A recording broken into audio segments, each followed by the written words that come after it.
Súper.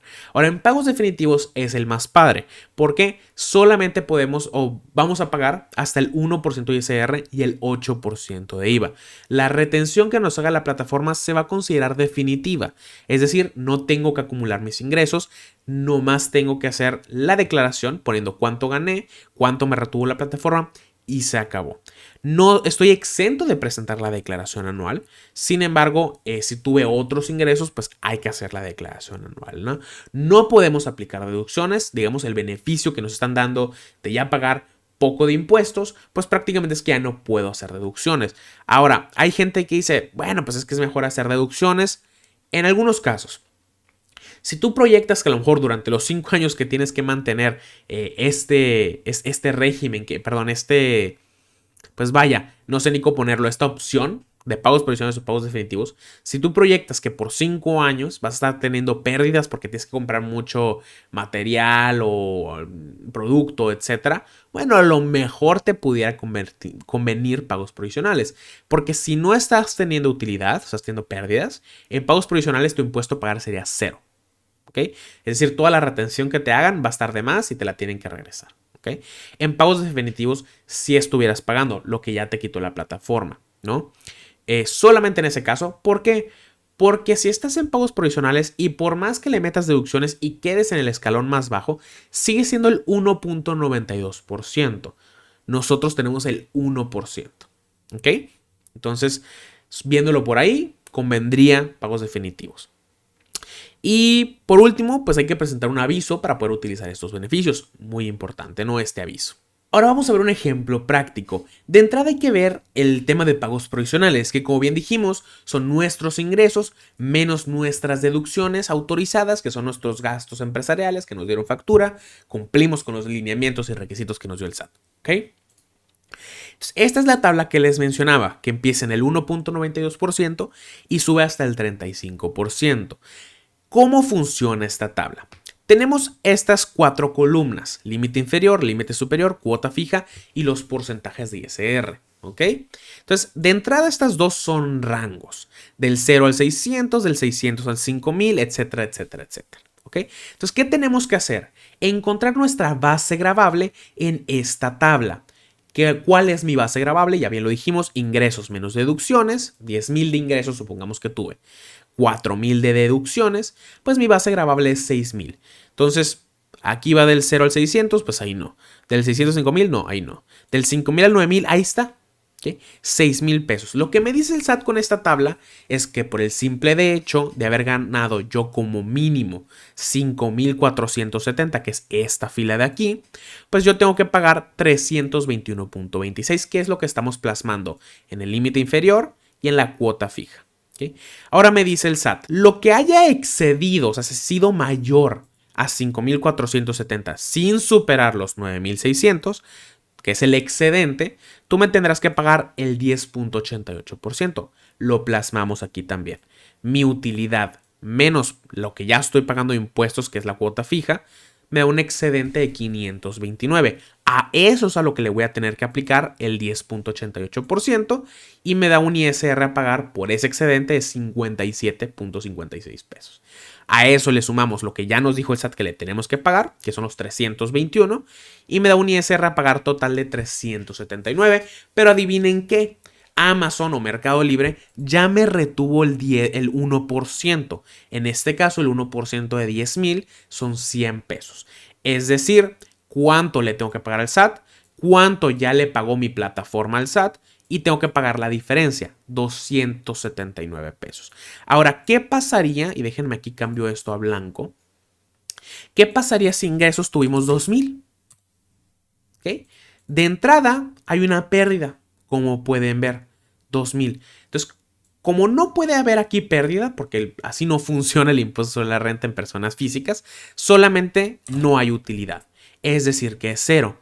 Como la tabla empieza en 1 centavo y aquí ni siquiera hay 1 centavo, el límite inferior es 0, el porcentaje es 0, la cuota fija es 0 y pues el ISR retenido y sí sería 20 pesos, que es el 1% de mis ventas.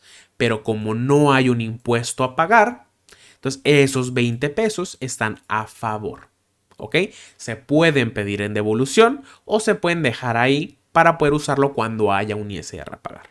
Ahora, en el caso de pagos definitivos es mucho más simple. Vamos a agarrar los mismos datos que vimos en el ejemplo anterior.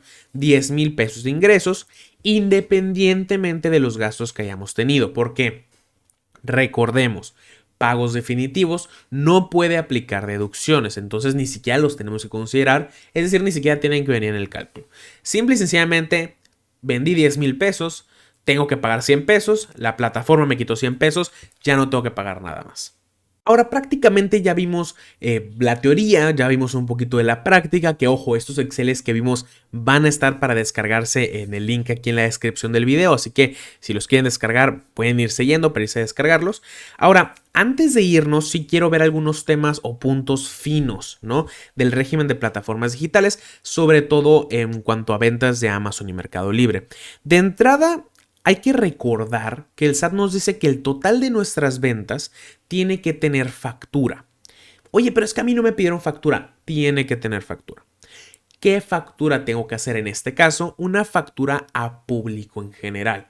Es decir, a un RFC genérico que nos lo brinde el SAT, que lo podrán ver aquí en pantalla, por algún lado de la pantalla aquí lo van a ver. Prácticamente este RFC genérico se llama público en general y cuando no nos piden factura, a ese RFC tenemos que hacerlo. Ahora, esto es una factura global. ¿A qué me refiero con esto? No necesariamente cada venta la tienes que facturar a este RFC genérico. Puedes agarrar todas las ventas del día, o todas las de la semana, o todas las del mes. Entonces ya nomás haces una factura al mes. ¿Ok? De entrada también hay que recordar que si nosotros nos dedicamos, por ejemplo, a comprar mercancía en el extranjero, nos la traemos a México para venderla a través de estas plataformas, pues hay que recordar que para poder hacerlas deducibles, en caso de que entremos en el esquema de pagos provisionales, pues tenemos que tener un pedimento de importación. ¿Cómo consigo este pedimento de importación? Me tengo que dar de alta en el padrón de importadores para poder en la aduana dar mi información fiscal y que este pedimento salga a mi nombre. Esto se suele hacer más que nada en colaboración o en conjunto con un agente aduanal, que prácticamente él hace todos los trámites. También está el esquema de pequeño importador, ya depende prácticamente de la actividad y del ambiente o el entorno de cada quien. Ahora, ¿qué pasa si yo ya facturé algo y me lo devuelven a través de estas plataformas como Amazon y Mercado Libre?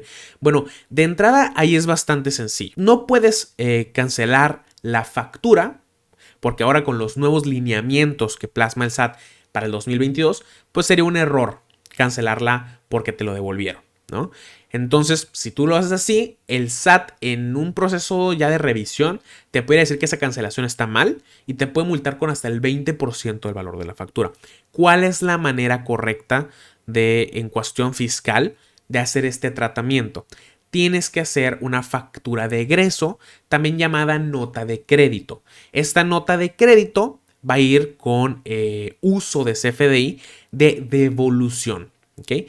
Prácticamente lo que hace es relacionar esta nota de crédito a la factura original diciendo que es una devolución por el mismo monto, por la misma o el mismo, catálogo de producto, el número de producto, la descripción del producto, etc. Entonces prácticamente se cancelan, ¿no? Pero las dos existen porque sí se dio, pero se regresó. El cancelarla y decir que la operación nunca pasó está mal. ¿Okay? Entonces hay un punto clave también. Ahora, en el esquema de pagos provisionales, ¿qué cosas puedo hacer deducibles? Aquí es muy sencillo. La idea es que si tú tienes una actividad, supongamos me dedico a vender joyería a través de plataformas tecnológicas, desconozco la verdad si se puede, me imagino que sí.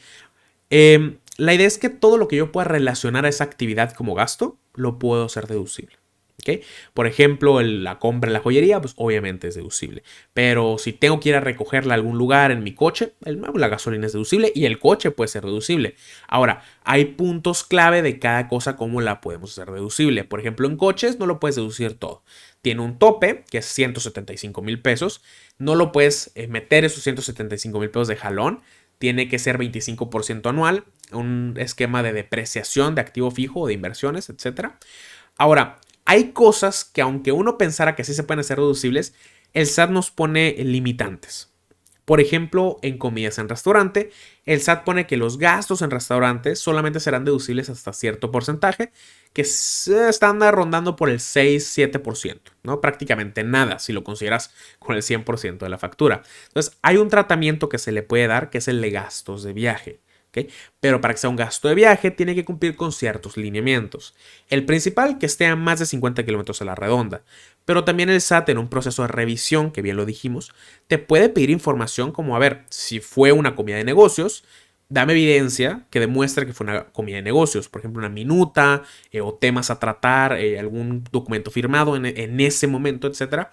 Y pues ahí es donde se recomienda a nosotros como contador tratar de evitar esas malas prácticas de una factura que realmente no está asociada al negocio, pues meterla como deducible para tratar de pagar menos impuestos, ¿no? Ahora, ¿qué pasa si además de la plataforma digital tienes un negocio físico? Bueno, ahí tienes que tener dos regímenes activos. Por ejemplo, el de plataformas digitales para lo que vendas a través de plataformas digitales, porque bien nos dijo el SAT, es obligatorio. Pero tienes que tener otro régimen que te permita poner estas ventas o estos otros ingresos, que en este caso sería el régimen general. Oye, José, ¿por qué no el régimen simplificado de confianza? Bueno, de entrada, porque el régimen simplificado de confianza es un régimen opcional. Y en sus transitorios, sin meterme en mucho detalle, nos dice el SAT que no es un régimen compatible con el de plataformas digitales. Entonces, al ser un obligatorio y al ser el otro opcional, pues tienes que quedarte en el de plataformas y tendrías que irte al régimen general de personas físicas, ¿no?